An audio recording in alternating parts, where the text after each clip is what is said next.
Assalamualaikum warahmatullahi wabarakatuh. Hamdan wa syukronillah. Perkenalkan, nama saya Resti Alisa, Prodi PGMI dari Staida, Sekolah Tinggi Agama Islam Darul Arqam Muhammadiyah Garut. Pada kesempatan kali ini saya akan menjelaskan tentang ijma, qiyas, dan ijtihad. Untuk memenuhi salah satu tugas mata kuliah usul fikih, ijma merupakan sumber penetapan hukum Islam setelah Al-Quran dan As-Sunnah.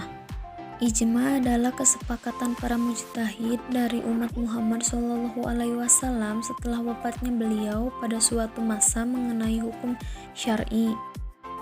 Kriteria mujtahid adalah orang yang beragama Islam, baligh, berakal sehat, mempunyai akhlak yang baik. Ia juga menguasai ilmu bahasa Arab beserta tata bahasanya secara baik, memahami ayat-ayat Al-Quran dan hadis. Terdapat berbagai dalil yang menjadi dasar ijma, salah satunya Al-Quran surat An-Nisa ayat 59. Wahai orang-orang yang beriman, taatilah Allah dan taatilah Rasul Muhammad dan ulil amri pemegang kekuasaan di antara kamu. Kemudian jika kamu berbeda pendapat tentang sesuatu, maka kembalikanlah kepada Allah Al-Quran dan Rasul Sunnahnya.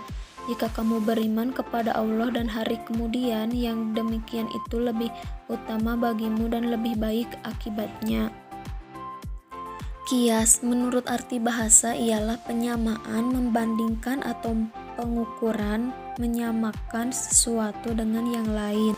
Pengertian qiyas menurut ulama usul fikih ialah menetapkan hukum suatu kejadian atau peristiwa yang tidak ada dasar nasihnya dengan cara membandingkannya kepada suatu kejadian atau peristiwa yang lain yang telah ditetapkan hukumnya berdasarkan nasih karena ada persamaan ilat antara kedua kejadian atau peristiwa itu.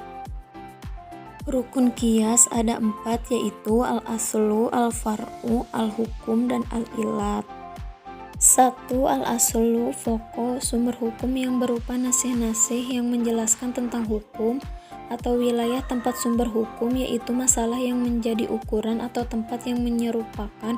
Para fuqaha mendefinisikan al-aslu sebagai objek qiyas, di mana suatu permasalahan tertentu dikiaskan kepadanya, al-makis alaihi dan musyabah bih, tempat menyerupakan.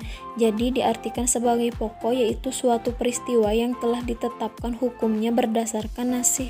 Yang kedua, al-far'u, cabang. Al-far'u adalah suatu yang tidak ada ketentuan nasih. Far'a yang berarti cabang, yaitu suatu peristiwa yang belum ditetapkan hukumnya karena tidak ada nasih yang dapat dijadikan sebagai dasar. Far'a disebut juga makis yang diukur, atau musyabah yang diserupakan, atau mahmul yang dibandingkan. Yang ketiga, al-hukum. Al-hukum adalah hukum yang dipergunakan qiyas untuk memperluas hukum dari asal ke far'. Cabang yaitu hukum dari asal yang telah ditetapkan berdasarkan nasih, dan hukum itu pula yang akan ditetapkan pada fara' seandainya ada permasalahan ilatnya. Yang keempat, al-ilat. Ilat adalah alasan serupa antara asal dan far'u. Cabang yaitu suatu sifat yang terdapat pada asal, dengan adanya sifat itulah asal mempunyai suatu hukum, dan dengan sifat itu pula terdapat cabang disamakan dengan hukum asal. Contohnya, minum narkotik adalah suatu perbuatan yang perlu ditetapkan hukumnya, sedangkan tidak ada satu nasih pun yang dapat dijadikan sebagai dasar hukumnya. Untuk menetapkan hukumnya dapat ditempuh cara qiyas dengan mencari perbuatan yang lain yang telah ditetapkan hukumnya berdasarkan nasih, yaitu perbuatan minum khamar yang diharamkan berdasarkan firman Allah Subhanahu wa Ta'ala dalam Quran surat Al-Maidah ayat 90. Hai orang-orang yang beriman, sesungguhnya minum khamar, berjudi, berkorban untuk berhala, mengundi nasib dengan panah adalah termasuk perbuatan syaitan. Maka jauhilah perbuatan-perbuatan itu agar kamu mendapat keberuntungan. Ijtihad. Imam Syafi'i merupakan ulama yang mendukung bagi yang akan melakukan ijtihad untuk memahami qiyas dengan mendalam. Menurutnya, ijtihad itu sebenarnya upaya berpikir untuk mengetahui jalan-jalan qiyas.